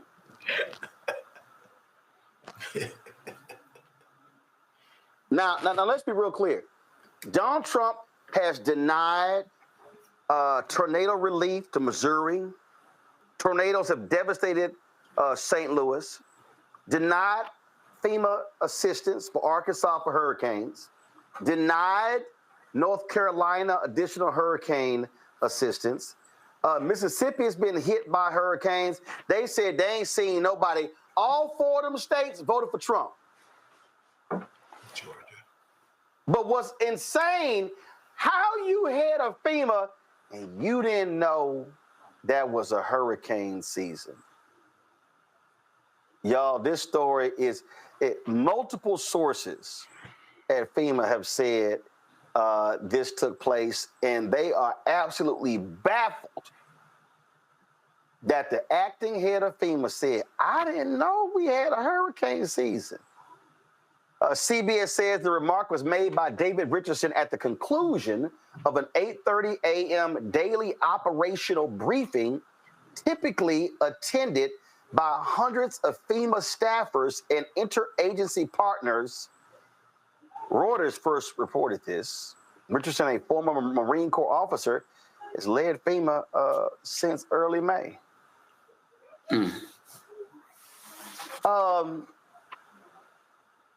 How your ass didn't know? Raven, go ahead. Yo, you got me laughing. I mean, it makes no sense. Just the level of incompetence is truly astounding. And honestly, Roland, what I'm thinking of right here is really just that all of their attacks against us are an admission about their own personal failings, right? They talk about DEI, didn't earn it. Y'all are getting positions that you don't deserve. And the whole head of FEMA doesn't know what hurricane season is. Like, y'all are really, really projecting heavy, and it shows. But on a real note, it's terrifying to have people this incompetent in positions of power that grand. But we also know these aren't the brightest tools in the shed. I mean, they deny climate change despite pretty much every single accredited and well-renowned and respected scientist saying that this is a reality that we have to confront, and we are getting to the point of no return. These are the same people who think that Jewish space lasers are causing climate disasters, or are blaming Democrats for somehow orchestrating climate disasters. So I wish I could say I was surprised, but really the bar is in hell at this point, and I think it'll stay there, if not go further down. On the Congo, I've got no words. Man, I'm just like, you got this. You add Kristi Noem not knowing what habeas corpus means, and she was a former governor before. I mean, this guy's an acting director because clearly he's an actor, right? I mean, he doesn't know the real roles. And this is crazy. We're entering hurricane season. Folks got to buckle up. A couple of weeks ago, when Candace was hosting for you, we did that story on St. Louis and how this could be, Black communities have been abandoned by what happened with the tornado over there. A lot of these networks aren't covering it. A lot of these, white sources aren't saying anything, but now their communities are about to start getting hit. I wonder if this story is going to surface then, because these guys, we're about to see their incompetence on full blast, whether it relates to the climate, whether it relates to law enforcement, so many different areas. And on top of this, Roland, you got guys coming in not knowing anything, and then they're pushing people out with expertise. I was listening to a story on the FBI today, and when I think about that tragic anti-Semitic attack in Colorado, we always have attacks like this happen, but now I find myself wondering more if things like this could have been prevented if we had more competent people. Because they're pushing out career people there. Folks ain't even waiting for their 20 years. They're pushing out women. And so we're talking about FEMA, whether we're talking about Homeland Security, whether we're talking about the FBI, it's incompetence with the leadership coming in. And then on top of that, it's them pushing out people with institutional knowledge and skills. And so it's disgusting, it's ignorant, it's incompetent, it's embarrassing. But unfortunately for too many of us, it's turning out to be deadly. Derek? Roland, when our sailors come into the Navy, the very first thing we educate them about is hurricane season, wow. Which started yesterday, June 1st, for the listening audience, right? June 1st, all the way through November. But here's the other incredulous part. Not only FEMA denied Georgia $5.5 billion from a hurricane disasters from last fall, Hurricane Helene, but FEMA also should be ready to respond to tornadoes. But it's hard to do that when you fired some of the most senior National Weather System specialists to the tune of about 410 of them. And so that's the reason why devastation over in Kentucky, Iowa, and yes, Georgia. These states that voted for him, he continues to deny funding and resources. And so we're going to be navigating this hurricane season, Roland, like Stevie Wonder, trying to drive a Cadillac, just as blind as we can be. And it's going to be devastating when you think about it, because citizens going to wake up and find themselves without any kind of alert notification system because they turn all these systems off and sent folks home. And all these red state folks, hey, hashtag, we tried to tell you. So now they sitting and whining, complaining, and isn't it interesting how silent the Republican senators are and members of Congress? Okay, I mean, Josh Hawley, Missouri has been, oh my God, we need FEMA's help. Okay, why aren't y'all pressing Trump? That's y'all boy. Where you at, Senator Tom Cotton of Arkansas? Where you at, Cindy Hyde-Smith of Mississippi? It's amazing. Tom Tillis of North Carolina, where y'all at? That's right. Oh, they real quiet because they are scared to challenge the orange man. Mm-hmm. That's all this is. That's all this is. So it's amazing to me.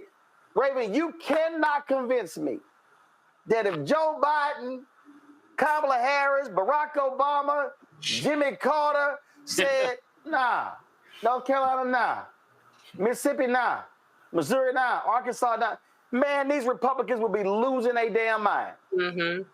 Of course. I mean, we always get a different set of rules. The bar is so much higher for us than it is for them. They get to fail upwards, and we have to be twice as good to get half as much. It's a totally different set of standards and a totally different barometer. But that's how they operate. I mean, let's be real. I mean, Roland, you're naming this so well. MAGA is a cult. Let's be so for real. MAGA is a cult. They do not discourse and dialogue and arrive to a myriad of spectrum-based, ideologies. They fall in line. And that is the difference between them and us. We understand how to dialogue across difference. We understand how to build coalition across difference, and they do not. It's either dogma or it's nothing at all, or you're ousted. And I think that's a really, really dangerous way to try to build a base, but also a very effective way to get people to fall in line. Yeah, I mean, it's just, but the silence is amazing, just truly amazing on Mekongo, and they're hypocrites. And I'm going to call them what they are. That's exactly what they are. I mean, this man is looting the country and they say nothing. And so my whole deal is, guess what? I'm going to remember everybody who's silent. Oh. Yeah, absolutely. Oh, we pulling receipts and we.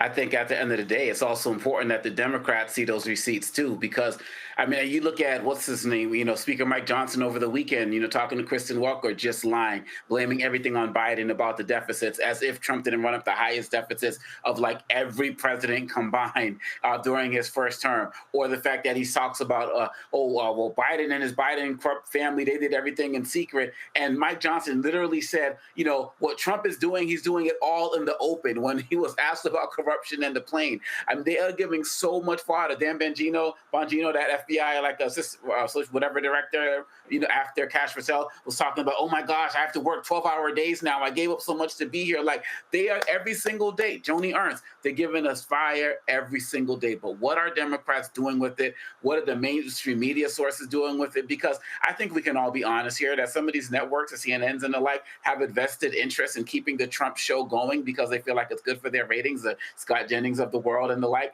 But if we keep pushing this, the Reverend Barbers keep pushing from their angle, some of these Democrats who are actually about something, like the AOCs and the caucus and stuff, we're not even 200 days into this thing. And I do believe that if we continue to push this incompetence, we're not even going to need a lot of these MAGA votes to finally see the light, because many of them never will. But there are enough of us, there's enough of a groundswell that can get out there and do something about it. But we got to stay consistent. And that's why I'm glad we're on every night. Derek, it's crazy. It's absolutely hilarious to me how quiet these people are, how they say nothing. They got nothing. There's nothing to say. And again, he's screwing his own people, and they're like, hey, more of that. Please, by all means, screw us over more. Yeah, Roland, here's the sad part. We shouldn't have to wait for pain to show up on our doorstep. We shouldn't have to wait for death to be in our family to respond. Yeah, someone asked me last week, we need to take our democracy back so we can go back. Well, this is the democracy that produced this two-tier system that we see live and well in living color, right? I don't want to go back to a democracy that's created this orange dude. I mean, he literally just continued to do things with the microphone on and the cameras rolling. I mean, where he said it was okay because he was able to negotiate these $1 million plates rolling because he was on his personal time. He was on his personal time.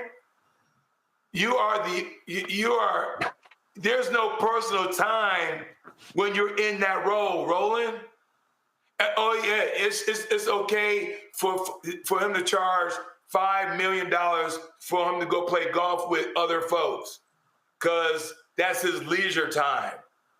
Now, I'm not a golfer. You are, Roland. What is that, 2 hours, 3 hours to go play 18 holes? And so I don't want to go back to that kind of democracy. I want to go to a democracy where folks look like Raven, Omokongo, you and me are in the driver's seat, where we are governors, mayors, county commissioners, school board superintendent, president, vice president, and then we can drive this country to where it really needs to be. Because every time we're in the position, we make sure that that high tide lifts all boats and move us in the right direction. And so my thought, Roland, is this. We got to have a strategy in place now and execute that strategy right now. So that way, Georgia, Alabama, North Carolina, South Carolina needs to be prepared for 2026. Because if we don't get it right now, then come 2030, they're going to really make sure that we will never have an opportunity with this system.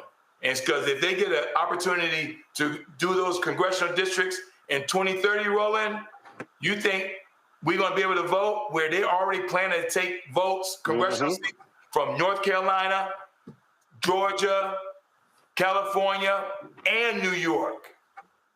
So we got to have a 2030 plan and execute it in 2025 so that way we can really stop all this madness. Yep, absolutely. All right, folks, going to a quick break. We come back more right here on Roland Martin Unfiltered on the Black Star Network. Back in a moment.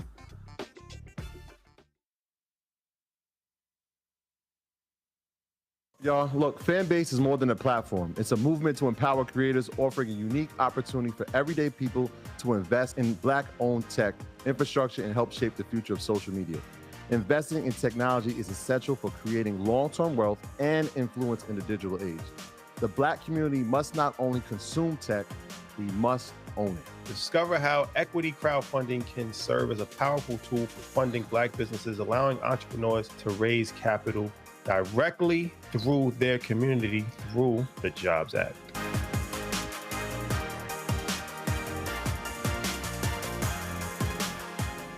This week on the other side of change. Mass incarceration, Trump administration is doubling down on criminalization, and how it is profitable. And there's something really, really perverse about saying that we need to put people in cages in order for other people to have jobs. Like, that is not how our economy should be built. Only on the other side of change on the Black Star Network.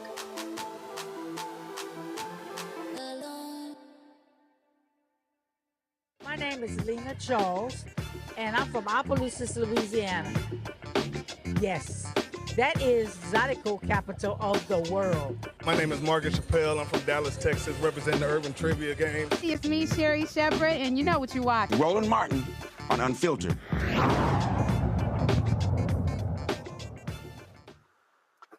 Folks, Byron Allen is planning to sell his broadcast TV stations to reduce his company's debt.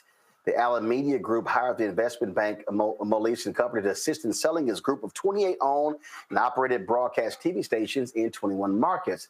The company refinanced the $100 million debt facility earlier this year due to consistently late payments to its network owners.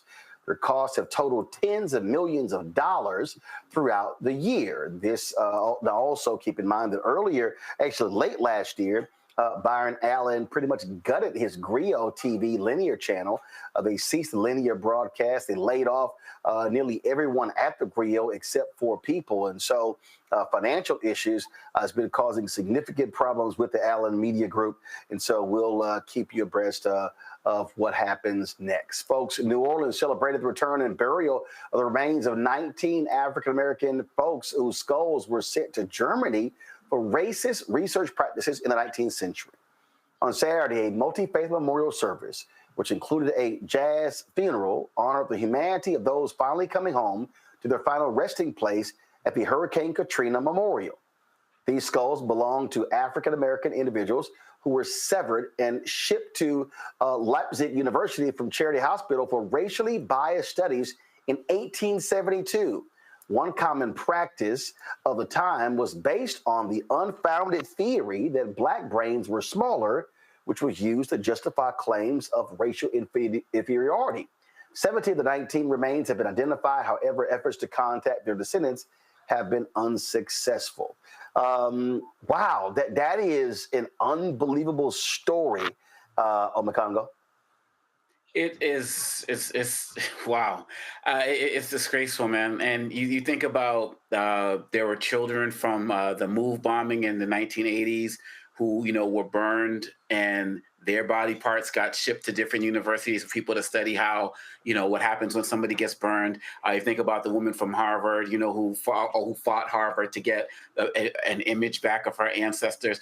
These studies of our bodies, man. And look at what Lonnie Bunch was doing with the Smithsonian, working to send body parts back to different parts across the world from what the Smithsonian has been doing over the years.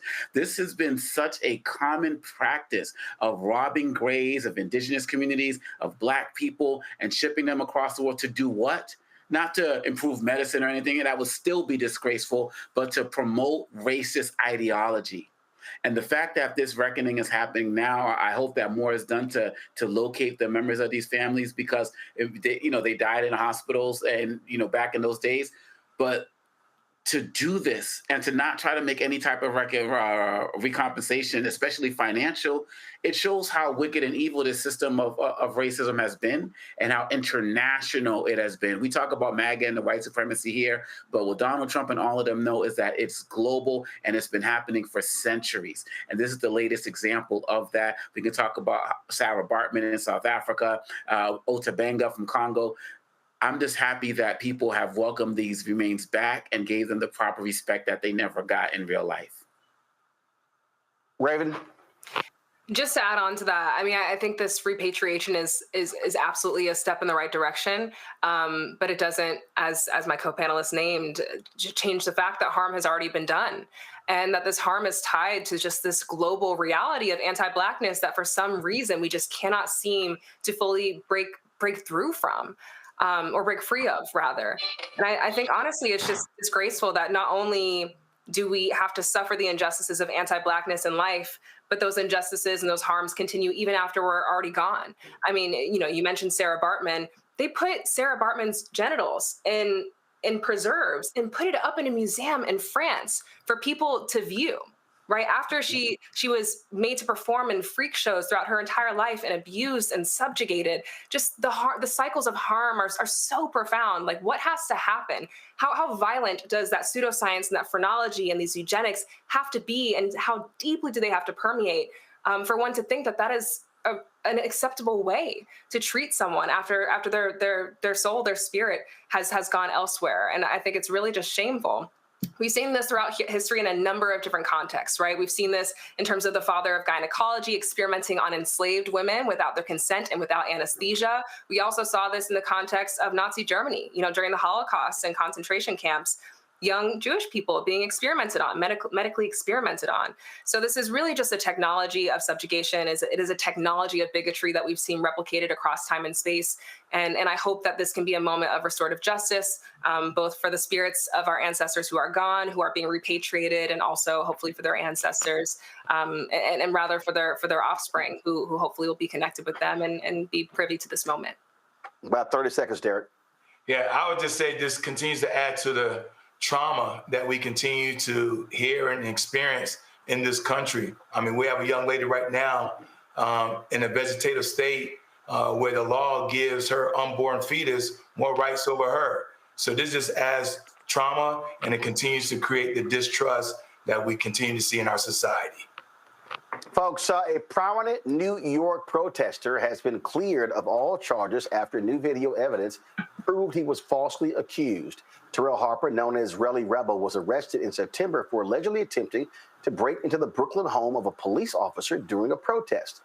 The protest took place on September 23rd outside the 73rd precinct following an incident where officers shot a knife-wielding man, injuring 2 bystanders and a fellow officer. Harper accused an officer of assaulting protesters and later found the officer's address using public records.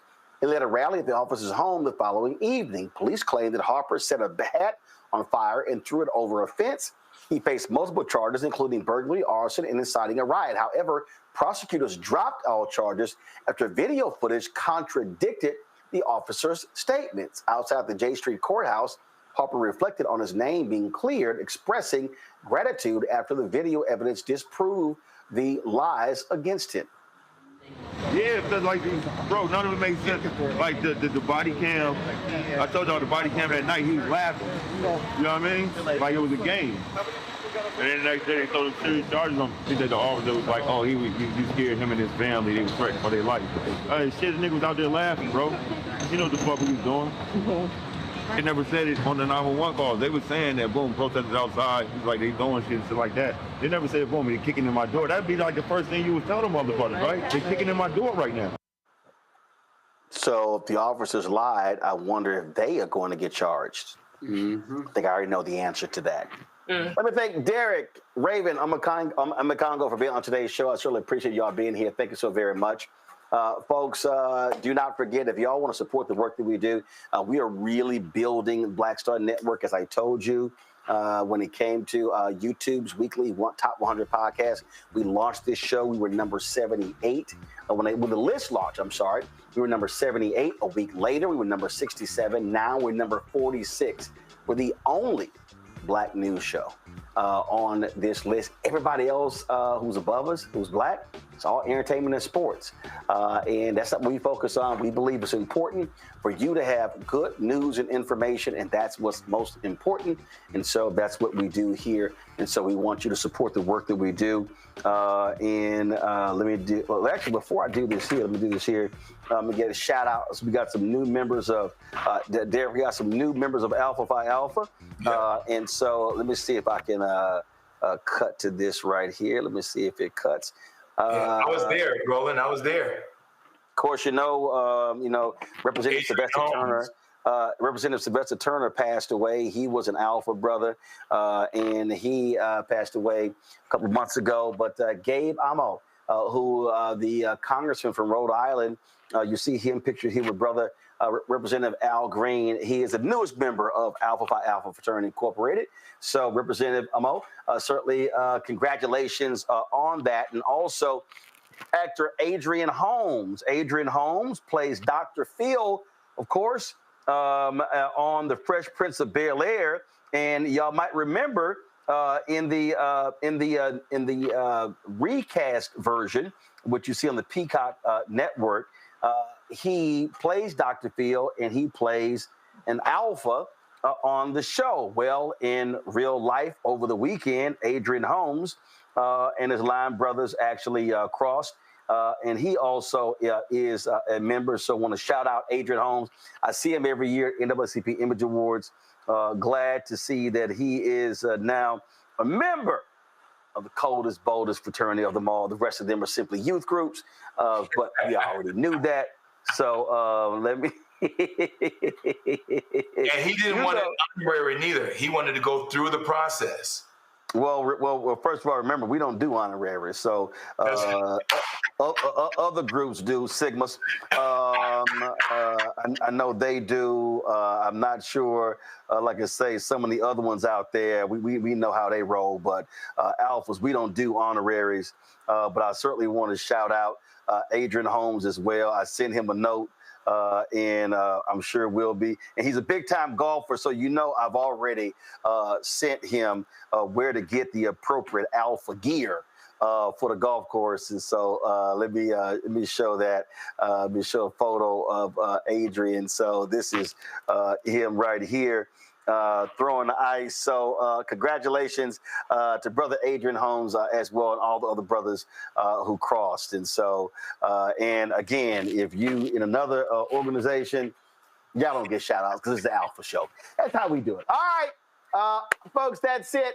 If y'all want to continue to support the work that we do, join our Bring the Funk fan club. If you want to contribute via Cash App, please do so. Use a Stripe QR code. This is how you actually contribute. And of course, use Stripe QR code for Cash App. Check your money order. Make it payable to Roland Martin Unfiltered. Of course, P.O. Box 57196, Washington, D.C. 2003-7-0196. PayPal, R. Martin Unfiltered. Venmo's RM Unfiltered. Zelle, Roland at RolandSMartin.com. Roland at RolandMartinUnfiltered.com. Be sure, of course, download the Black Star Network app, Apple phone, Android phone, Apple TV, Android TV, Roku, Amazon Fire TV, Xbox One, Samsung Smart TV. Of course, if you want to get my book, White Fear, How the Browning of America is Making White Folks Lose Their Minds, available bookstores nationwide. You can do so, get it online. Also get the audio version I read on Audible. If you want to get our Roland Martin Unfiltered Black Star Network swag, please do so by going to rolandmartin.creator-spring.com. The QR code there as well. And if you have any issues with your order, go to click contact, send us an email, and send us the order number so we can follow up with that. Don't forget to also support us, our new marketplace where we feature Black-owned products. And of course, that's shopblackstarnetwork.com, shopblackstarnetwork.com. So check that out. And if you want to be able to download our audio podcast, do so through the iHeartRadio Podcast Network. And of course, we're on all podcast platforms, Apple Music, Spotify, you name it, we're on all of them. So check us out. And of course, be sure to get the app Fanbase, and want you to support Fanbase. If you want to invest in the Fanbase, go to startengine.com/Fanbase. Folks, that's it for me. Let's take you right over to Truth Talks live on the Black Star Network. Holla! Black Star Network is here. Oh, no punches! I'm real revolutionary right now. Thank you for being the voice of Black America. All momentum we have now, we have to keep this going. The video looks phenomenal. See, there's a difference between Black Star Network and Black-owned media and something like CNN. You can't be Black-owned media and be scared. It's time to be smart. Bring your eyeballs home. You dig?